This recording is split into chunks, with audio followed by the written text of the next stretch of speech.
राष्ट्रपति द्रौपदी मुर्मू ने इमरजेंसी को भारत के संविधान पर सबसे बड़ा प्रहार बताया। उन्होंने कहा कि साल 1975 में जब आपातकाल लगाया गया था तब देश में हाहाकार सा मच गया था और उस दौरान लोकतंत्र में दरार डालने की कोशिश हुई थी। संसद के संयुक्त सत्र में गुरुवार को अभिभाषण के दौरान द्रौपदी मुर्मू ने आगे दावा किया कि हमारे लोकतंत्र को नुकसान पहुंचाने के हर प्रयास की सभी को निंदा करनी चाहिए। विभाजनकारी ताकतें लोकतंत्र को कमजोर करने, देश के भीतर और बाहर से समाज में खाई पैदा करने की साजिश रच रही है। द्रौपदी मुर्मू के मुताबिक आपातकाल संविधान पर सीधे हमले का सबसे बड़ा और काला अध्याय था। आपातकाल के दौरान पूरा देश अंधेरे में डूब गया था, लेकिन देश ऐसी असंवैधानिक शक्तियों को पराजित करने में सफल रहा। राष्ट्रपति आगे बोली कि आज का समय भारत के लिए अनुकूल है और संविधान हमारे लिए जन चेतना का हिस्सा है।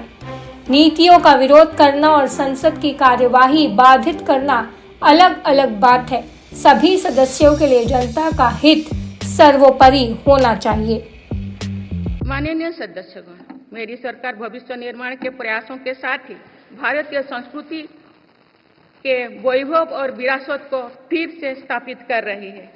हाल में नालंदा यूनिवर्सिटी के भव्य कैंपस के रूप में इसमें एक नया अध्याय जुड़ा है।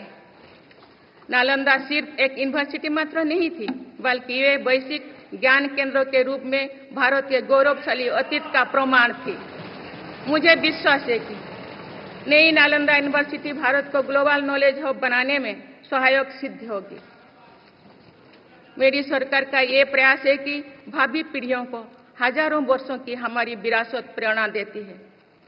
इसलिए पूरे देश में तीर्थस्थलों को, आस्था और आध्यात्म के केंद्रों को सजाया संवारा जा रहा है। माननीय सदस्यगण, मेरी सरकार विकास के साथ ही विरासत पर भी उतना ही गर्व करते हुए काम कर रही है। विरासत पर गर्व का ये संकल्प आज अनुसूचित जाति, अनुसूचित जनजाति, वंचित वर्ग और सर्व समाज के गौरव का प्रतीक बन रहा है। मेरी सरकार ने भगवान बिरसा मुंडा के जन्म दिवस को जनजातीय गौरव दिवस के रूप में मनाने की शुरुआत की है। अब अगले वर्ष भगवान बिरसा मुंडा की 150वीं जयंती के पूरे देश में धूमधाम से मनाया जाएगा।